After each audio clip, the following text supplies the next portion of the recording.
Hello everybody, welcome back to my nail channel. Today I am once again trying to recreate a true professional's nail art. Now, I've been following Mutsa for a long time now. Her art is just on another level of creativeness and professionalism. Like, her years of experience really show throughout all of her designs. She also has a YouTube channel here, which I think will be tagged in the title and in the description. What I love about her work is, on Instagram, I have a whole folder of inspiration. It's never people's nail artwork. It's graphic design, it's clothing items, it's K-pop album covers that I want to build nail art from. And pretty much all of Mutsa's designs come from things like food, shoes, graphic design as well. So it's really cool to see how she interprets those designs and turns them into nail art. Go check her out just for amazing designs and good basics as well. And I wanted to pick something, I say easy, but even her easiest designs have so much kind of like technical skill behind them that it was actually really hard to pick something that I thought I could do. So I landed on this, This heart chrome design, which I've been eyeing up for a while now. Plus I had the same chrome palette and I was like, I'm gonna give it a go. I will say that she is amazing at doing lines, like line work, incredible, and that is not what I'm good at. But yeah, I do these videos on purpose because I learn so much doing them. I like seeing my mistakes and how I can change them and getting feedback in the comments as well. Also, all the products I use today are from Zillabue, and whilst I'm not sponsored, I do make a commission on any of the products that I do make a commission when you use my discount code James10. All the products will be linked in the description box down below. Okay, I'm going to start off with my shape of choice, a long stiletto, and this First Street, which I thought was a more kind of nude skin colour, but it's kind of just a creamy white. But before I knew it, it was too late. Listen, if you want to see how I do this nail extension, I've got a whole video on it. I am doing a voiceover again because I was sick when I filmed this and my voice is only just kind of back to normal. But yeah, these First Street gels tend to be like one coat and done, but I'm not very good with the light and nude colours, making them look streakless. So I did let it self-level for a bit and cured for 30 seconds. Then I'm going in with another coat just to kind of hide any kind of thin areas that I've left.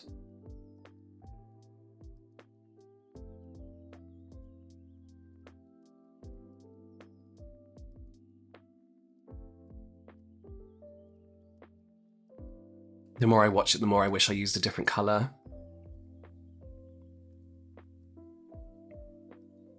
Okay, so cured for another 30 seconds. Then I'm going to go in with a matte top coat. This for me really helps isolate chrome. Not all matte top coats are made the same and not all of them helps with that chrome isolation.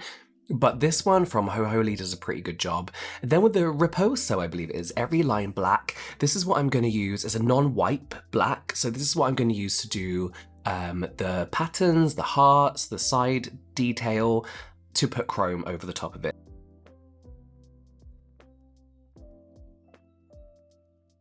So I always get loads of paint on the brush, like make sure it's everywhere, and then I kind of twist it.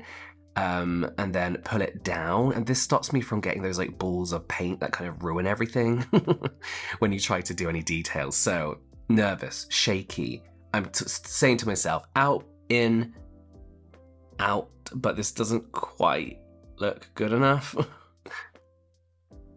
I wasn't happy with this, but I was like, you know what? Maybe once I fill it in, it will look better. Let's do the other side. It's a difficult shape to do, but also not really. I feel like it's more down to brush control and not really getting the shape I wanted because I kind of lose control towards the end. So again, out, in, then out. That's a bit more like it, but it doesn't quite match up with the other side.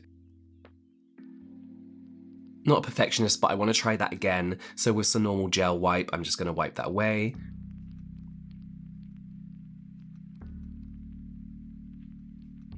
And try again.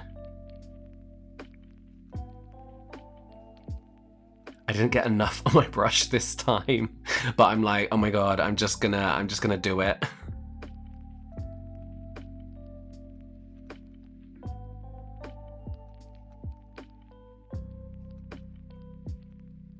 Try it again, and I think I fix the bottom bit because it just wasn't out enough. No, apparently I just do the same thing.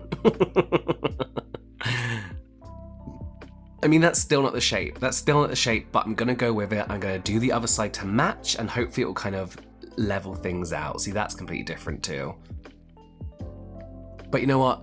I'm gonna fill it in, and hopefully I can tidy up along the way. Again, using the Every Line Black from RIPOSO.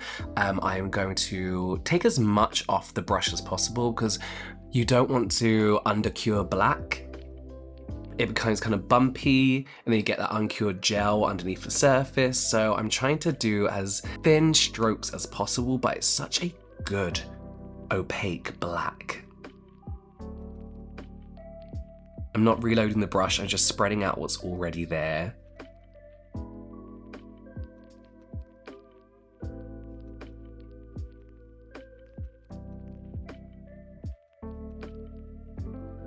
I'm gonna cure that just because I know, knowing me, I'll budget, I'll do something, and then I'm gonna move on to the other side.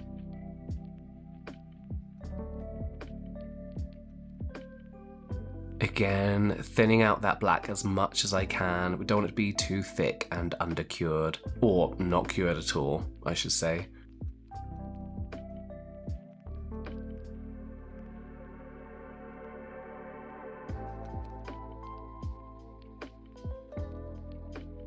Just making sure I get everywhere, because there's any gaps in this, the chrome is going to show it, and the chrome is going to show any kind of lumps and bumps, which, you know, I'm not great at laying down flat color, I'm just going to say it, so we are going to see some lumps, but that's it, cured.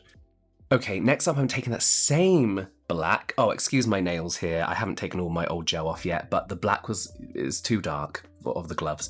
That same non-white black, to do the circles for the hearts. There's another one.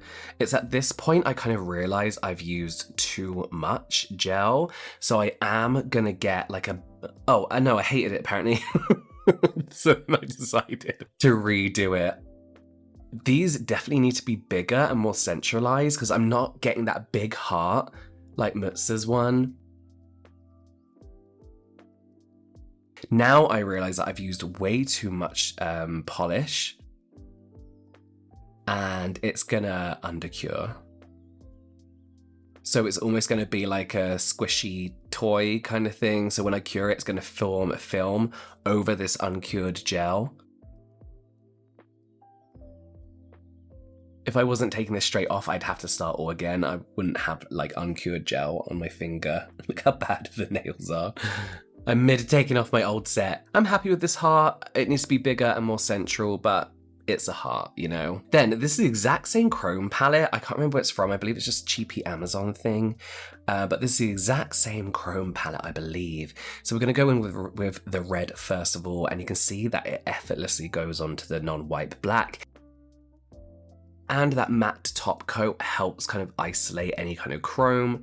I will have to brush away a little bit and tidy up a little bit, but it's nowhere near the mess you usually get if you don't use a matte coat or like a clear builder gel sometimes you could use to help isolate that chrome. Then the purple.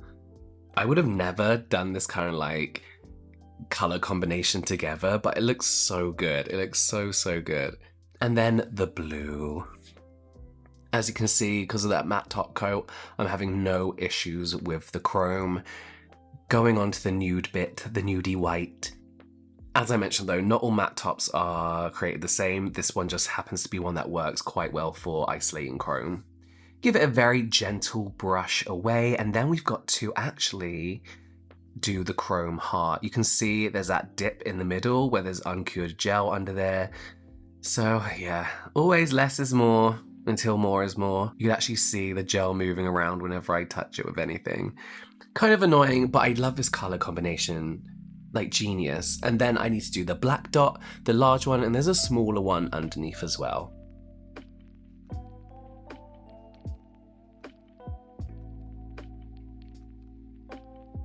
Again, absolutely no issue whatsoever with the chrome being a mess.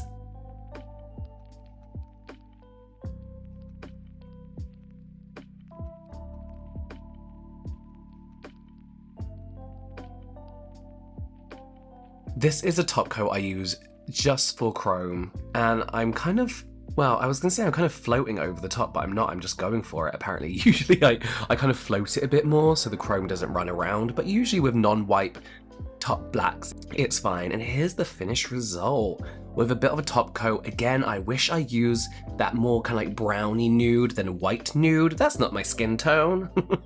So there we have it. Not my best work, not my worst. I know I need to get better at doing flatter, like black line work or shape work, so I don't get that bumpy uncured gel. And I don't know, I was working on such a small scale as well. That heart needs to be big and like a main point of the whole design, but it was kind of like this.